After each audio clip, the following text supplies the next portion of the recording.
இயேசுவுக்கு புகழ், இயேசுவுக்கு நன்றி. நேற்று அனைத்து புனிதர்களை பற்றி உங்களோடு பேசினேன்.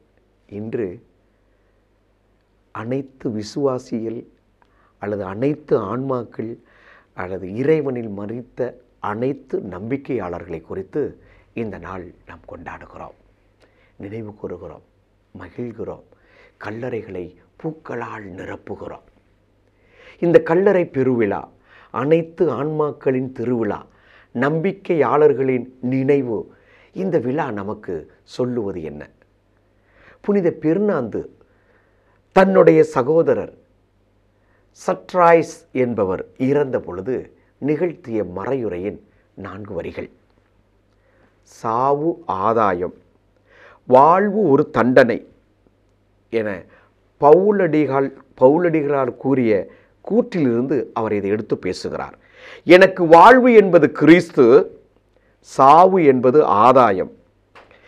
கிறிஸ்து எனக்கு ஆதாயம் என்பதை எதை குறிக்கிறது? உடலின் சாவு அல்லது அருள் வாழ்வு எதை குறிக்கிறது? பிரியமானவர்களே, இந்த வாழ்க்கை என்பது எல்லா நேரங்களிலும் நமக்கு மகிழ்ச்சியாக, சந்தோஷமாக, இன்பமாக இருப்பது மட்டும் அல்ல, தண்டனைக்குரிய வாழ்வாக இருக்கிறது என்று தூய பெர்னாந்து சொல்லுகிறார்.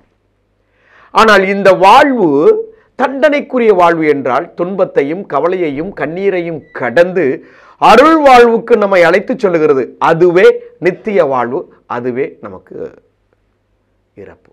அப்போ சாவு என்றால் நமக்கு ஆதாயம், மகிழ்ச்சி, சந்தோஷம்.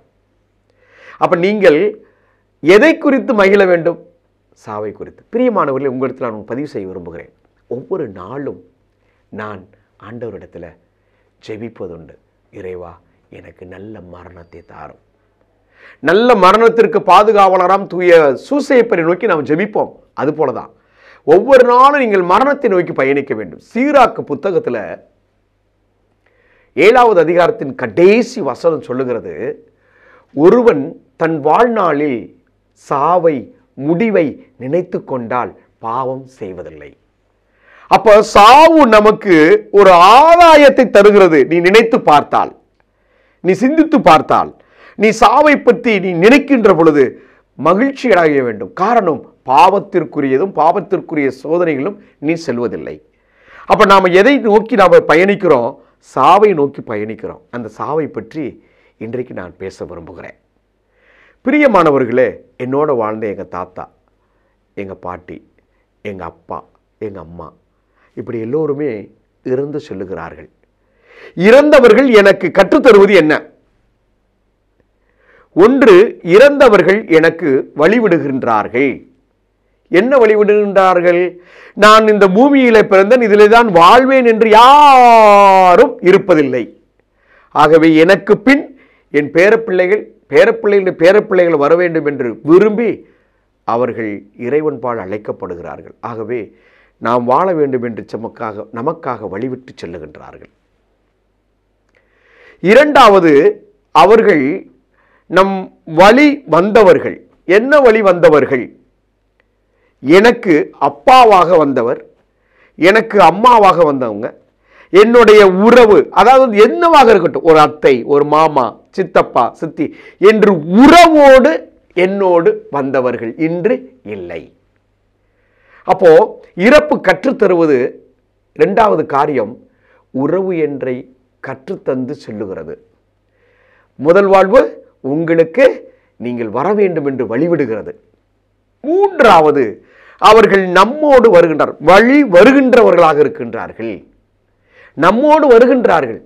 எல்லாரும் வீட்டிலையும் இறந்தவர்களுடைய போட்டோ வச்சிருப்போம், பார்த்துருக்கீங்களா? ஆமா. ஏன்? அவர்களை நினைவு கூறுகிறோம். நாம் எங்கே சென்றாலும், நான் ஒரு இல்லத்திற்கு சென்றிருந்தேன். அந்த இல்லத்தில் அவங்க முப்பாட்டனிலிருந்து ஃபோட்டோ வச்சுருக்காங்க.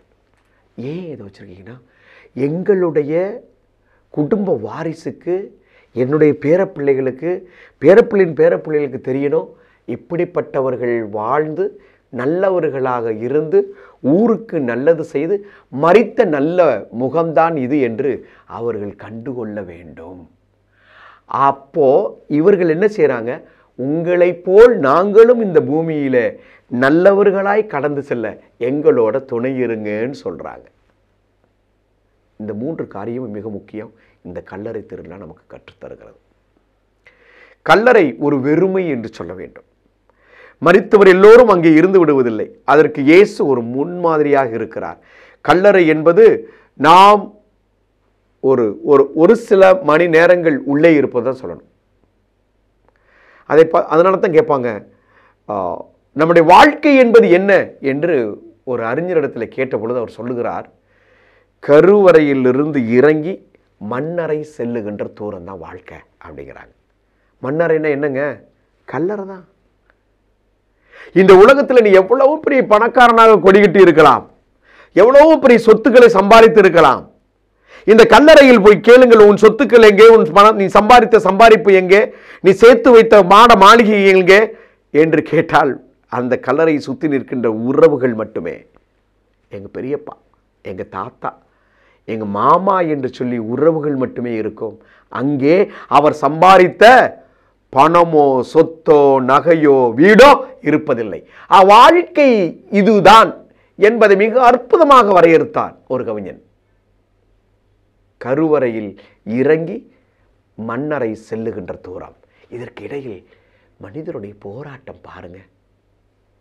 அதனால தான் சீராக்கு மிக தெளிவாக சொல்லிச்சு, உன் வாழ்வின் முடிவை நீ நினைக்கின்ற பொழுது ஆதாயமாக்கிக் கொள்வாய். சற்று வித்தியாசமாக இருக்கிறது. ஒவ்வொரு நாளும் திருப்பி நம்ம பேசுவோம், எவ்வளவோ விஷயங்களை பேசுவோம். ஆனால் இந்த விசுவாசிகளின் நினைவு நாள், அனைத்து ஆன்மாக்களின் நினைவு நாள் எதை நமக்கு முன்னிறுத்துகிறது? நீனும் ஒரு நாள் உன்னை இயேசு கிறிஸ்துவுக்குள் ஆதாயமாக்கி கொள்ள வரவேண்டிய இடம் இதுதான் என்று நம்மை காட்டுகிறது. அதனால தான் மலர்களால் தூவி அவர்கள் விருப்பப்பட்டு செய்த காரியங்களை நினைவு கூர்ந்து அவர்களைப் போல நாமும் கடந்து செல்ல, பாவமின்றி வாழ தாயினுடைய கருவறை இறங்கி மண்ணறை செல்லுகின்றோம். மண்ணறை செல்லும் விசுவாசியுடைய ஆத்துமங்கள் இறைவனில் நித்திய இளைப்பாற்றி அடையணும். அப்போ இரண்டாவது ஒரு காரியத்தை பற்றி சொல்ல விரும்புகிறேன். என்ன இரண்டாவது காரியம்? ஏன் அவர்களை இந்த நாளில் நினைவு கூறுகிறோம்? இந்த நாளில் நினைவு கூறுவதை பற்றி நாம் சொல்ல வேண்டுமென்றால், திரு அவையின் வரலாற்றிலே திருத்தந்தை 23வது யோவான் மிக அற்புதமாக குறிப்பிடுகிறார். இறந்த விசுவாசிகள் அனைவரின் நினைவு நிலையான மறை உண்மைகளை பற்றி சிந்திக்க வைக்கிறது என்று சொல்லுகிறார். இந்த உலக வாழ்வு என்பது ஒரு மனிதனுக்கு மிஞ்சி போன இந்த காலகட்டங்களில் 60 வயசு தான், மிஞ்சி போனால் 80 வயசு. இன்னைக்கு 20 வயசும் 10 வயசும் 15 வயசும் சாகுறோம். ஏன் 30 வயசுல சாகுறோம்? அழகா சற்று நாட்களுக்கு முன்பு நடந்த ஒரு நிகழ்வு தான். ஏசி பஸ்ஸில் எல்லாரும் போகிறாங்க, பின்னாடி இருந்து ஒரு பைக்கு தட்டினதான் 19 பேர் தூங்கிய நிலையில் பஸ்ஸில் எரிஞ்சு சாகுறாங்க. அவங்க நினச்சாங்க நான் சாவேன்னு. அப்போ சாவு என்பது ஒரு பெரிய மறை உண்மை, அதுதான் நிலையானது. இந்த பூமி நிலையானது அல்ல. அப்போ நம்ம பயணிக்கின்ற பயணம் நித்தியத்தை நோக்கி பயணிக்க வேண்டும்.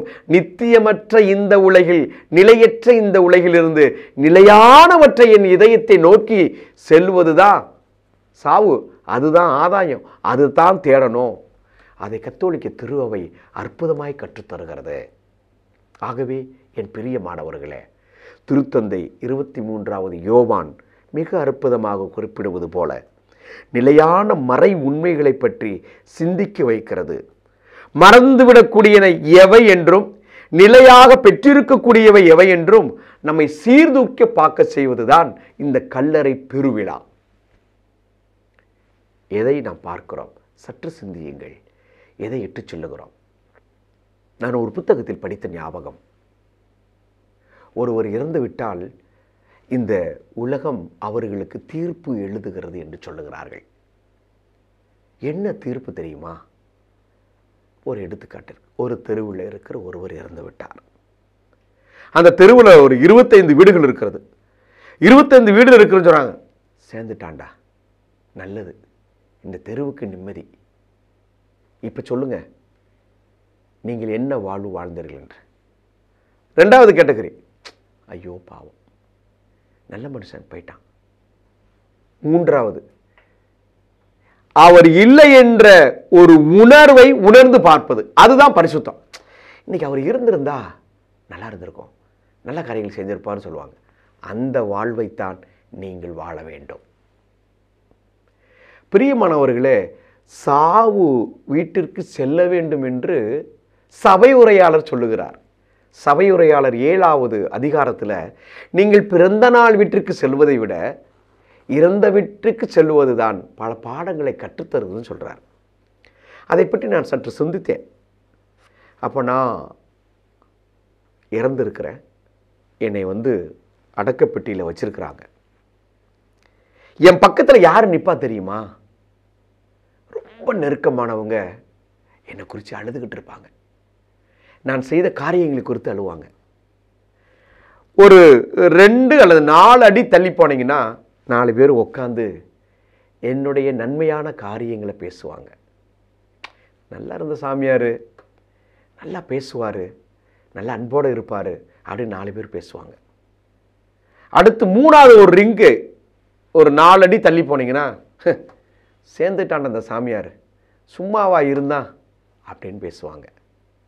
எந்த பங்கில் என்ன பண்ணான், எந்த இடத்துல என்ன செஞ்சான், இவன் தெரியாதா, சேர்ந்துட்டான்டா நிம்மதிடாம்பாங்க.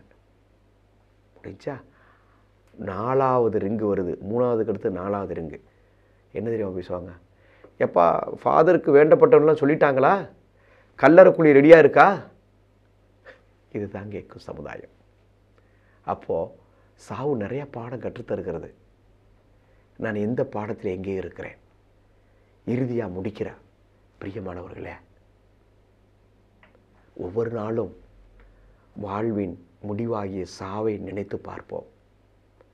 பாவம் செய்வதல்ல, நாம் நம் வாழ்வில் ஆதாயத்தை தேடிக்கொள்வோம். ஆண்டவருக்கு பயந்த வாழ்வு நம்மை நித்திய வாழ்வுக்குள் அழைத்து செல்லுகிறது. திருவெளிப்பாடு புத்தகத்தில் நம்ம வாசிப்போம். நான் விண்ணிலிருந்து ஒரு குரலையை கேட்டேன். அக்குரல் சொன்னது, ஆண்டவருக்குள் இறப்போர் பேறு பெற்றோர், நீங்களும் ஆண்டவருக்குள் இறத்து விட பேறு பெற்றவர்களாய் இருக்க இந்த கல்லறை பெருவிழா நம்மை அழைக்கிறது. ஒரு நாள் நாமும் இந்த கல்லறையை நோக்கி செல்ல இருக்கிறோம். கருவறை விட்டு நடந்து கொண்டிருக்கிறோம். நமது பயணம் கல்லறை நோக்கியது. இன்று உங்கள் முன் பேசுகிறேன், நாளை எங்கே இருந்து பேசுவேன் யாருக்கு தெரியும்? அதுதான் மனித வாழ்வு. கடந்து செல்வோம், சாவை ஆதாயமாக்குவோம், ஆண்டவரோடு இணைவோம். நித்திய இளைப்பாற்றியே மரித்த அத்துணை ஆன்மாக்களுக்கும் தந்தரணும். யாரும் நினையாத தெருக்களில் அனாதைகளாக, கைவிடப்பட்டவர்களாக, நோயினாலும் பைத்தியத்தினாலும் இறந்தவர்களை நினைவு கூர்ந்தரணும். மரித்த விசுவாசுடைய ஆத்துமங்கள் சர்வீசுடைய இரக்கத்தினால் நித்திய சமாதானத்தை அடைய கடவது. ஆமேன்.